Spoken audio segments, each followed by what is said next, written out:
Hello friends, नमस्कार। हमारे YouTube channel college education में आप सभी का स्वागत है।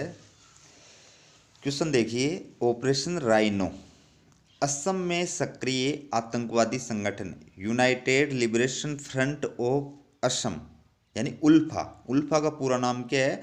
United liberation front of Assam के आतंकवादियों के विरुद्ध सितंबर 1991 में भारतीय सेना द्वारा किए गए सैन्य अभियान को ऑपरेशन राइनो कहा जाता है।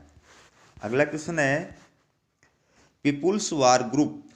पीपुल्स वार ग्रुप एक नक्सलवादी आतंकी संगठन है जो भारत के आंध्र प्रदेश और तेलंगाना क्षेत्र में विशेष रूप से सक्रिय है।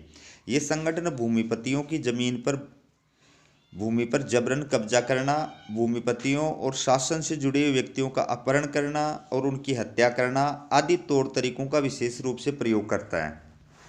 अगला क्वेश्चन है, लाल कॉरिडोर से क्या आशय है? उत्तर है, भारत में नक्सलवादी आतंकवाद को लाल आतंक के नाम से भी जाना जाता है। नक्सलवादी आतंकवाद को किस नाम से जाना जाता है? लाल आतंक।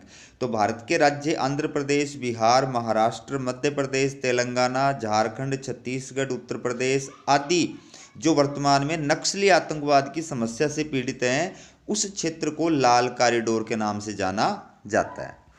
अगला क्वेश्चन है, नक्सलवादी आतंकवाद से क्या आशय है? उत्तर है, नक्सलवादी आतंकवाद का आशय चीनी नेता माओ त्से तुंग के हिंसक वामपंथी दर्शन से प्रेरित आतंकवाद जो सामाजिक आर्थिक न्याय पर आधारित व्यवस्था की स्थापना को लक्ष्य बताता है।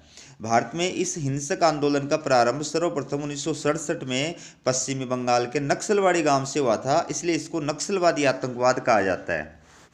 अगला क्वेश्चन है, भारत में आतंकवाद की समाप्ति के लिए बनाए गए कानूनों के नाम बताइए। तो अब तक कौन कौन से कानून बनाए गए थे? राष्ट्रीय सुरक्षा कानून एनएसए, आंतरिक सुरक्षा व्यवस्था अधिनियम मिसा, आतंकवाद एवं विध्वंसक गतिविधियां निरोधक कानून टाडा, आतंकवाद निरोधक कानून पोटा, गैर कानूनी गतिविधियां निवारक अधिनियम। अगला क्वेश्चन है, भारत में विशेषकर जम्मू कश्मीर में सक्रिय किन्हीं 4 आतंकवादी संगठनों के नाम बताइए। तो हिजबुल मुजाहिदीन, लश्कर ए तैयबा, तहरीक उल मुजाहिदीन, जैश ए मोहम्मद। अगला क्वेश्चन है, भारत में आतंकवाद की समस्या को नियंत्रित करने के उपाय बताइए। दोस्तों, आपके 50 शब्दों वाले 10 क्वेश्चन आते हैं, 200 शब्दों वाले 5 क्वेश्चन आते हैं 7 नंबर के, और 500 शब्दों वाले 3 क्वेश्चन करने होते हैं। 6 क्वेश्चन आते हैं जिनमें 3 क्वेश्चन करने होते हैं निबंधात्मक शब्दों के, ठीक है, 15 नंबर के। तो ये जो क्वेश्चन है, ये क्वेश्चन 200 शब्द सीमा वाले नहीं, 7 नंबर का भी आ सकता है, और ये क्वेश्चन जो है वो निबंधात्मक भी आ सकता है। तो आप इनको सही तरीके से देखें। देखिए, भारत में आतंकवाद की समस्या को नियंत्रित करने के उपाय है राष्ट्रीय समस्याओं पर आम सहमति तैयार करना, कानून और न्याय व्यवस्था में सुधार करना, पुलिस और सुरक्षा बलों का आधुनिकीकरण करना, सामाजिक आर्थिक न्याय की स्थापना करना, संवैधानिक प्रावधानों के दुरुपयोग पर प्रभावी रोक लगाना, शिक्षित युवा वर्ग के संतोष को दूर करने के लिए तत्परता से कदम उठाना, और आतंकवाद को प्रोत्साहित करने वाले देशों के विरुद्ध अंतर्राष्ट्रीय स्तर पर जनमत तैयार करना। अगला क्वेश्चन है, भारत में आतंकवाद की समस्या के कारण बताइए। अब निबंधात्मक प्रश्न आ सकता है, आतंकवाद से क्या तात्पर्य, आतंकवाद की समस्या के कारण बताते हुए समाधान के उपाय बताइए। तो ये पूरा प्रश्न मैंने छोटे वाले प्रश्न के रूप में बना दिया। आप इनको अपने दिमाग से इन पॉइंटों का वर्णन करके निबंधात्मक प्रश्न भी तैयार कर सकते हो, और 200 शब्द सीमा वाला 7 नंबर का क्वेश्चन भी तैयार हो सकता है। तो आतंकवाद की समस्या के कारण देखिए, शोषण और अन्याय की प्रवृत्तियाँ, युवा वर्ग में तीव्र असंतोष, अवैध शस्त्र निर्माण, दलीय राजनीति, चुनावी राजनीति और शासक वर्ग द्वारा संवैधानिक प्रावधानों का दुरुपयोग, शासन और प्रशासन में व्याप्त भ्रष्टाचार, विदेशी सहायता और प्रोत्साहन, कानून तथा न्याय व्यवस्था की कमियां। अगला क्वेश्चन है, आतंकवादियों द्वारा अपनाई जाने वाली तकनीकें बताइए। तकनीकें या कार्य पद्धति या विधियां या साधन, सबका एक ही मतलब है। तो हिंसा, तोड़फोड़ और बम विस्फोट जैसे साधनों का प्रयोग करना, महत्वपूर्ण लोगों का अपहरण करना, विमानों का अपहरण करना, राजनेताओं की हत्या करना, 2 समुदायों के मध्य घृणा और द्वेष की भावना पैदा करना। इसके अंदर जाली करेंसी भी आ जाएगी, जाली करेंसी को बढ़ावा देना, ठीक है, नशीले पदार्थों की तस्करी करना, ये भी पॉइंट इसके अंदर ही आएंगे। अगला क्वेश्चन, आतंकवाद से आप क्या समझते हैं?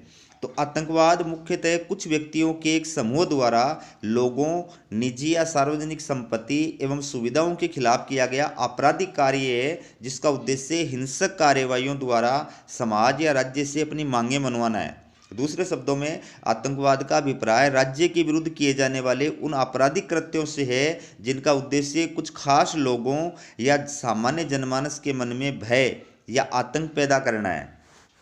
अगला क्वेश्चन देखिए, प्रत्यक्ष कार्रवाई से क्या तात्पर्य है? तो उत्तर है, आंदोलन की राजनीति को ही प्रत्यक्ष कार्रवाई के नाम से जाना जाता है। प्रत्यक्ष कार्रवाई एक राजनीतिक तकनीक है जिसका प्रयोग जन समूह द्वारा सत्ता के विरुद्ध सरकारी नीति या कार्यों का विरोध करने या सरकार का विरोध करने के लिए किया जाता है। इसके तरीके संविधानेतर होते हैं, ठीक है, अर्थात राज्य के संविधान और कानून के विरुद्ध होते हैं। अगला क्वेश्चन है, भारत में आंदोलन की राजनीति का मतलब प्रत्यक्ष कार्रवाई के कारण बताइए। ठीक है, तो पहला है जनता में व्याप्त असंतोष, निराशा तथा हताशा की स्थिति। दूसरा, वर्तमान शिक्षा पद्धति द्वारा युवाओं में निराशा की भावना पैदा होना। फिर है आम जनता में ये विश्वास होना कि सरकार केवल दबाव की भाषा ही जानती है।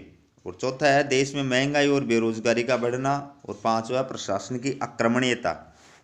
अगला क्वेश्चन देखिए, भारत में होने वाले आंदोलनों की विशेषताएं बताइए।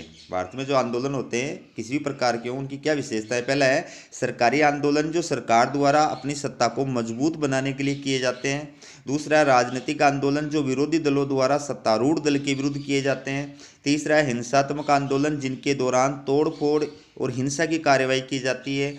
चौथा है विदेशी धन और हथियारों की सहायता से किए जाने वाले आंदोलन। और पांचवा, राजनीतिक मांगों को लेकर किए जाने वाले आंदोलन। अगला क्वेश्चन देखिए, भारत में आंदोलनों की राजनीति को समाप्त करने के सुझाव दीजिए। तो पहला है विरोधी दलों के रचनात्मक सुझावों को स्वीकार करना। दूसरा, जन आंदोलन से पहले ही जनता की जायज मांगों को स्वीकार करना। तीसरा है असंवैधानिक साधनों का प्रयोग करने वाले राजनीतिक दलों के विरुद्ध कार्रवाई करना। चौथा है महंगाई और बेरोजगारी की समस्या को दूर कर देश की आर्थिक स्थिति में सुधार करना। पांचवा है शिक्षा व्यवस्था, परीक्षा व्यवस्था में सुधार करना तथा पेपर आउट की प्रवृत्ति पर रोक लगाना। तो दोस्तों, हमारा ये वीडियो आपको कैसा लगा कमेंट करके ज़रूर बताएं।